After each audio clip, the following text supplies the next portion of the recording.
yes, Lazar Lord, we got him. Okay.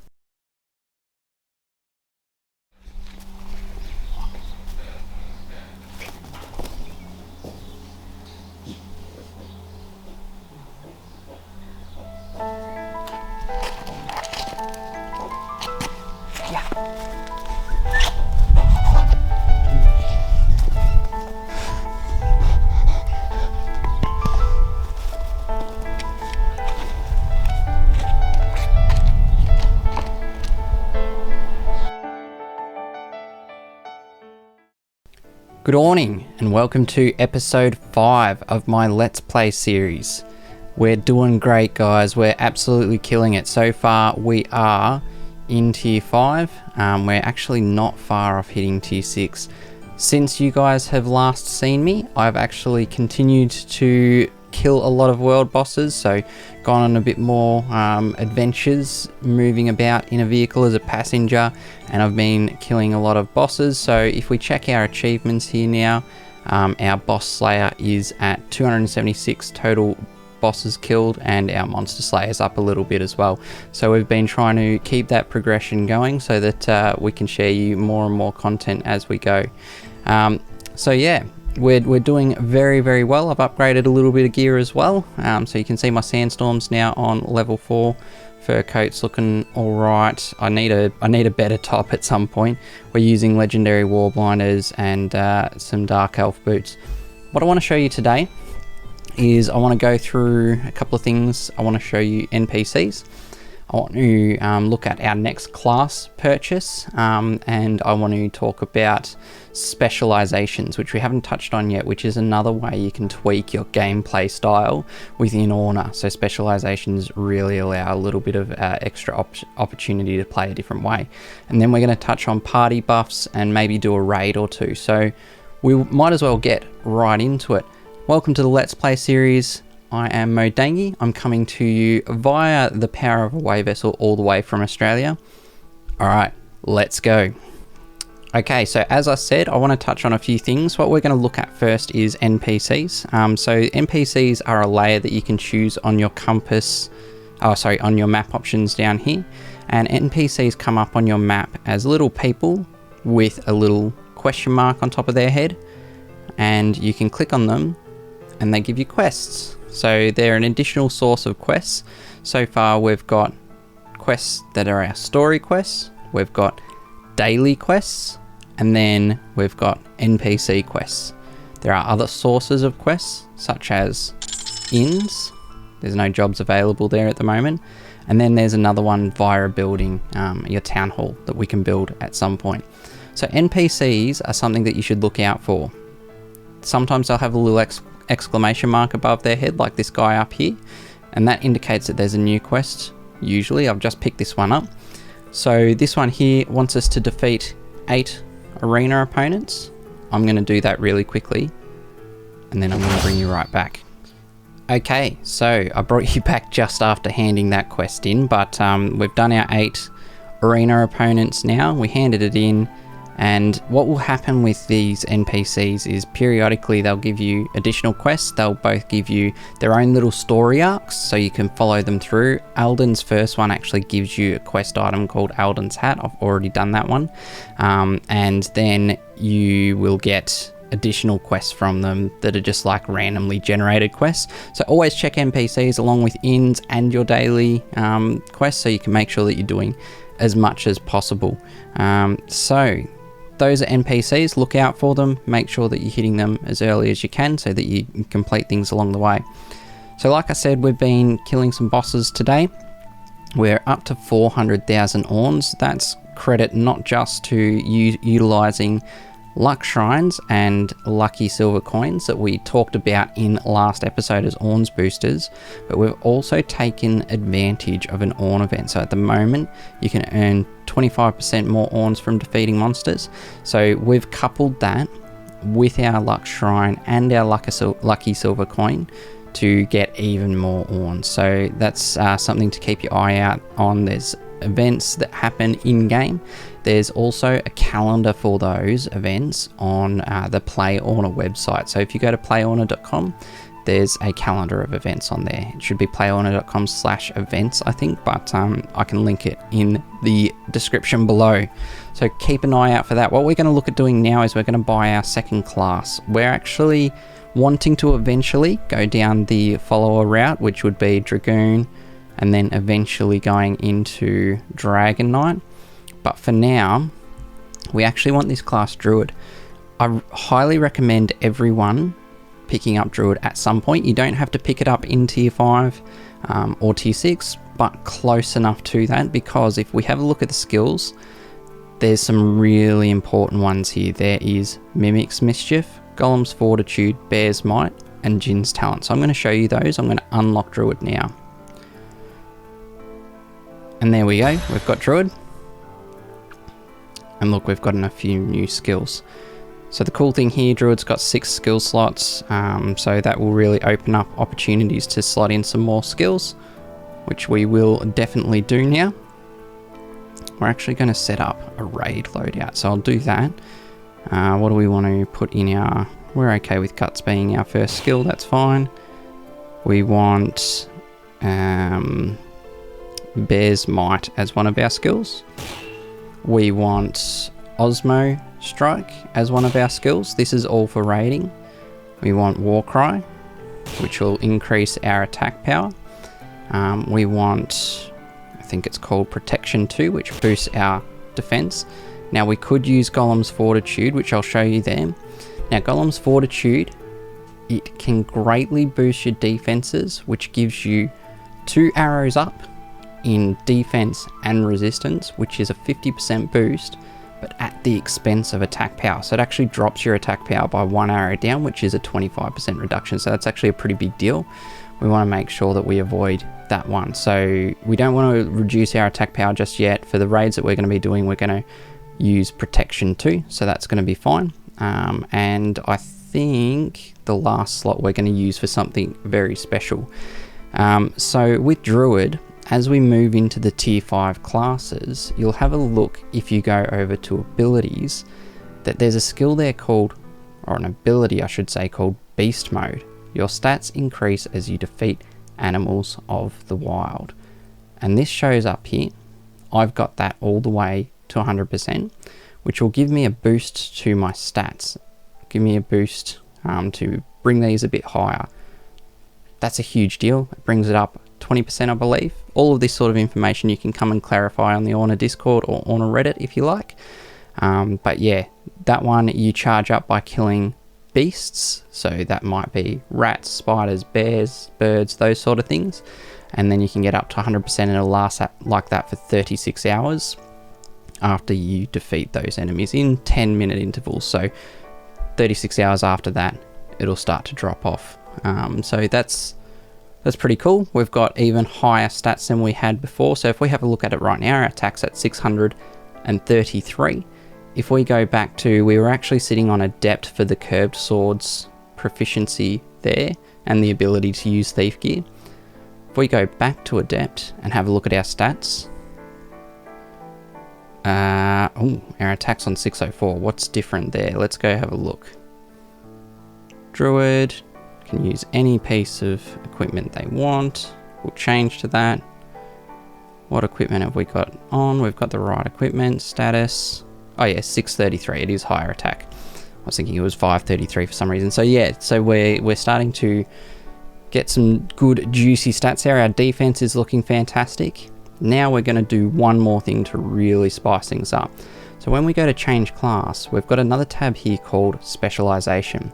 Specializations start from tier 3 and they give you different skills and abilities, some of them, as well as some different stats. So you see here the brawler one gives us plus 5% to our HP and plus 2% to our attack. Those are for the base stats of your character and they don't take into account your gear. So it's still an improvement, but it's not as huge as you might think.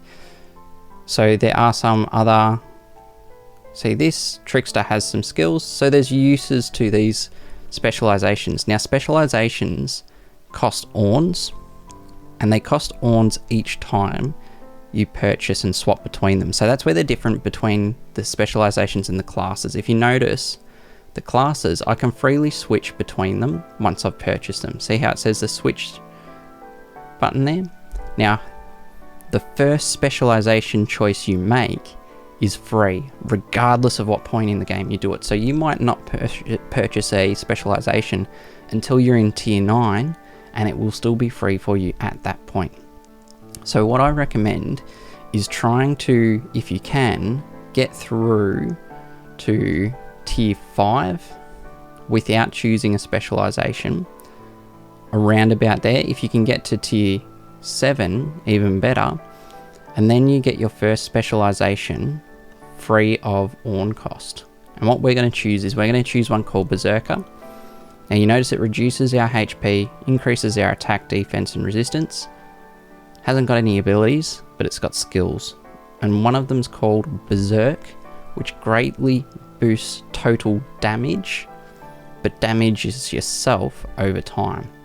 That's beautiful for melee or magic classes. So Berserk will actually affect any damage, whether it is melee or magic.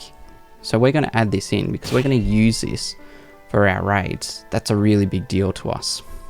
And hopefully the Wisp pet that we've got will actually restore some of that health that we're going to lose each turn. So we'll show you how that works. So the only other thing that I want to do before I start raiding is that there's actually a way to increase my stats a little bit further if I have somebody nearby. And I'm going to show you that. Give me one moment. Okay, so I want to show you one other thing that's really common to do when you are raiding. You might not have this opportunity, but it is something that you can look out for, which can help even more. So one of the most optimal ways to raid in Orna is to have your stats as high as possible. That involves being in your origin town, which gives you a 10% boost to your stats. You could be in a dukedom, which we haven't quite covered yet, but that's just an area that you own, which gives you 5% boost to your stats. So a little bit less than origin town, but better than nothing. The other option is to be in a party. So you'll see here, Aliori has invited me to their party. That's my lovely wife. So I'm going to accept that. And as long as my wife is active in the same area as me, if you have a look at my attack now, it's on 705. My defense is, whoa, a scary number. But my stats have all gone up further because I now have another buff here called party bonus. And if you are active in the same area as your party, then you get a plus 10% bonus to your stats. So that's something for you to look out for as well, and it'll really help you out while you're going to raid. So I think with that in mind, we don't need to change our loadout here. We've got a good loadout. We've gone for max damage, max defenses, and yeah, we're going to use this skill set that we've got. I think we're ready to raid, and I recommend not looking at raiding until you are about tier 5. If you do it any sooner, say you hit Dracon, even though it's a tier 3 raid, 1, it's going to be a little bit challenging, but 2, you actually have a risk of accelerating your leveling at a pace that your Orn count won't keep up. So while I'm playing this game, I'm running through killing lots of world bosses with Orn's boosters on. At this stage, I've not really used XP boosters much at all, only once in that last episode, and that's just to try and keep the pacing about right. I always feel that if you can keep your Orn's boosters active and not go for XP early on, you'll still accelerate your levels, but your Orn's will keep up. You'll be able to change classes frequently. That's what I've done. I've bought 2 tier 4 classes. I've got a tier 5 class, and I'm still in tier 5. I haven't even gotten to tier 6 yet. So that's actually a really big deal. So just something to be conscious of. Maybe don't raid heaps before you get to about tier 5, tier 6. We're going to have a look at Dracon to start with though. You'll see that I've got 15,000 damage there. I just wanted to test it out before we jumped on. But let's go in. I think actually we'll just check. We've got our skills. Yep. We'll just go in here. We're going to hold to battle. and we're in. So you'll notice that the raid boss has a huge amount of health. So 306,000 health is much larger than any boss that we've done before. Raids are typically a group activity, especially in a kingdom. Later on there's world raids, which can be handled a different way, but the idea is that this is more of a group exercise. So what we want to look at here is we want to be looking at buffing as much as we possibly can so that we can survive as many hits as possible, and then trying to do this as a bit more of a long form activity. So what we're going to do, we're going to first off buff up, and they're already doing 0 damage to us, which is a really big deal.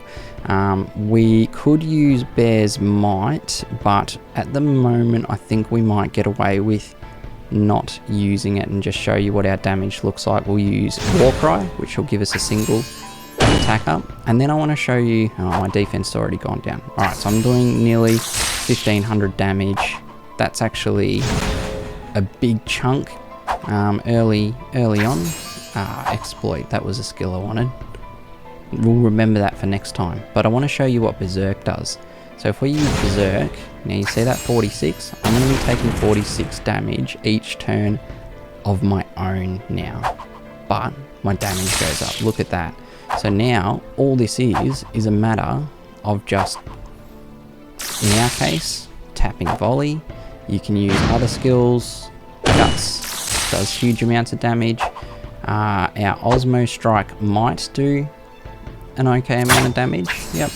And it heals us as well. That's the cool thing about Osmo Strike. Look at this. So you might want to use other buffs and debuffs. Exploit, if you're a melee player, is a really good skill. Exploit reduces the raid boss's defense by 25%, so that's a big bonus. And if you're magic, you can use magic boost for a single magic up. And I forget the name of the magic one that drops there, resistance, but there's a skill for that also. So to get these buffs and debuffs, you will need to buy the classes in the appropriate tiers that have them. So all you do is you just flick through the change class screen, chuck it on the skills tab. There's 3 tabs there. So you've got your stats, your skills, and your abilities. Just put it on the skills one, and then just flick through and have a read of all the skills on all of the classes to get a bit of an idea of which ones you might want to buy. So rather than sit here and show you the whole raid, I'm just going to put on Bear's Might, and I want to show you what that does to our stats. If you have a look, attack has gone up further, but our defense and our resistance have both gone down. When we just got hit, Dracon is now doing damage to us, but we're doing huge amounts of damage to Dracon, so we're not super worried at the tier that we're at. That's okay for us. Look at that, 5,000 on a crit. So yeah, we should be able to deal with Dracon pretty handily. And the cool thing about this is that doing raid bosses is going to really help us out with our progression, because what we want to focus on as we get through our Orna journey is trying to do as many dungeons as we can. And dungeons, like we've discussed, require gauntlet keys, and gauntlet keys drop from some of these raid bosses. So Dracon drops gauntlet keys, and it also drops other things like XP potions, dowsing rods. You can go onto the Orna Discord, you can go onto Orna Guide, you can go onto Orna Legends website or Orna Legends Discord, you can go onto Reddit. There's helpful members of the community all over the place that can tell you what each of these things drop, what you should target, so go have a look. So yeah, we did a decent amount of damage. So far we've done 114,000 to Dracon, and that only took us 5 minutes to get another 100,000 damage in. So we can revisit Dracon and we should be able to kill him in a few turns. So let's change our spells one little bit, because what did we want? We wanted Exploit. So let's add Exploit in there. Let's put Osmo in our first slot. Protection 2 becomes pretty useless when we might be able to get away without. Yeah, let's just do that. That's fine. We can make do with the rest. Now there's one little change that we're going to do for the next raid. We're going to put on something called a waking pendant, because this next raid actually puts us to sleep quite a lot. And the waking pendant, I'll show you that item actually. We go to accessories, waking pendant, and this one gives you immunity from sleep. So different items have immunities in them. So have a look at what items cause what items are immune to things. There's some cool little things about the gear in Orna. So we're going to go into FOMO next. Same sort of deal. We want to set ourselves up first. We might sit with the easy ones. We got stunned, bit of a pain, but that's not the end of the world. Wisp is pretty cool because it actually removes a lot of the basic status effects, like your blind, like your stun. And now see, this is where using Bear's might, even though it increases our damage, if you're doing a raid, sometimes you want as much defense as you can possibly have. So this is maybe the gung-ho way to go about raiding, but possibly not the most ideal. Maybe you want to just sit there with high defenses, doing a bit less damage, and try to get damage in slowly over time. So I'm going to actually use some potions. That's what we'll be doing on a lot of raids early on. Just make sure that you keep yourself alive. So that the blind taken care of by the wisp. Wisp takes care of poison too. Yeah, this is all good stuff. Alright, so I might call it there on FOMO. You get the idea. Raids, they are something that you really want to be doing. So what I might do is, hopefully in the next episode I'll be able to show you the rewards that I get from those raids.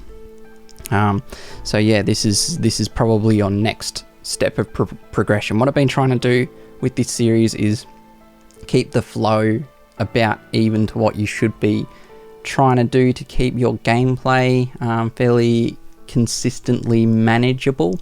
You can actually power yourself ahead quite easily by doing raids a bit too early, and then the game becomes really difficult because you hit these things called tier walls. You'll level up, you'll have hit tier 5 or tier 6 where I am right now, and you'll have at no point got a weapon or gear to deal with that tier. So then that means that it becomes a real slog to try and defeat enemies and bosses in your tier. So try and keep it fairly consistent, and the best way that you can do that, you obviously go around as a passenger in a train, a bus, a car, walk around on your bike, whatever you can do, and try to get a heap of world bosses knocked out. And then once you are starting to accumulate enough gauntlet keys, which what we'll do now is we'll have a look at doing a dungeon. So I think we're okay with that loadout. We're going to go for our highest defenses in our gauntlet loadout. So this is cool when you set, whoops, we don't want lantern here. Want highest offense again. So when you go to your equipment, you've actually got 4 tabs running along the top. Default is just what you see in the world. Gauntlet, PvP and raids, and you can set them differently to make it so that when you do those different events, you will equip the right gear. So we've got that set up. Our spells for gauntlets are just what we normally use. We're going to put Berserk in here because we like it. Osmo, and we are going to put Bear's Might on because I think that that's something we want. And we've got a dungeon here. Now, instead of doing my current tier dungeon, I know for a fact that some of the bosses in this just annihilate me. So that's going to use up my keys. If I go boss mode, I'm going to use 5 keys, potentially lose on floor 1. So you don't have to do your tier. Now for me, there's something I want to complete here. I've got a tier 3 quest to defeat the Lazar Lord, and for the life of me, I can't find one. I believe they're water only, but I still just can't get one to spawn whenever I'm near water. So what we're actually going to do is we're going to go into this dungeon. We're going to go to boss mode, and we're going to set the tier to tier 3, which should make this a lot more achievable for us. And we're going to hold to enter. And this should be pretty straightforward. Just going to, oh good, Warcry doesn't work 100% of the time. So we're just going to buff up here, Berserk, and hopefully we can get through a tier 3 boss dungeon now. Easy peasy, because we've got volley. And look at this. Oh boy, I hope we get a Lazar Lord. But look at the damage we're doing. This is ridiculous now. 3,000 damage to these bosses. Please give us a Lazar Lord. Please give us a Lazar Lord. Oh my goodness, please.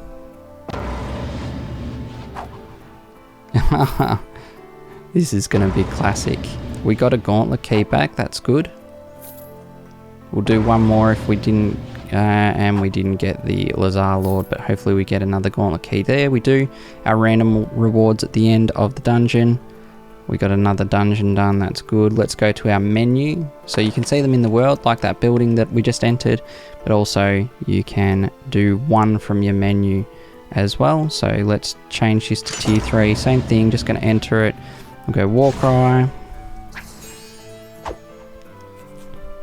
We'll go Berserk. We'll go Bear's Might. And let's start smashing, and let's hope for that Lazar Lord.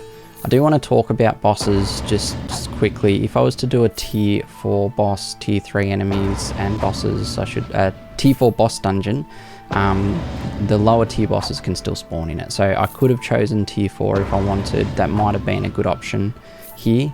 The other thing is, if you're in the world, the bosses of your tier spawn and below, but also, oh yes, Lazar Lord, we got him, okay. But also the bosses of 1 tier higher can spawn too, and that means that you actually have access to weapons and, if it exists, gear of bosses from 1 tier higher than you. That's actually how I got this sandstorm, which I incorrectly said drops from the Balor worm. It's actually the death worm, because I got that when I was actually in tier 4, because I defeated a death worm in tier 4, and it comes up as tier 5. So we've done it. We completed this mission finally. You don't want to fall behind on your story quests if you can help it. So we're going to be trying to pump that out pretty soon. But I think that we are tracking along nicely. We're already back at 200,000 Orns after buying our T5 class.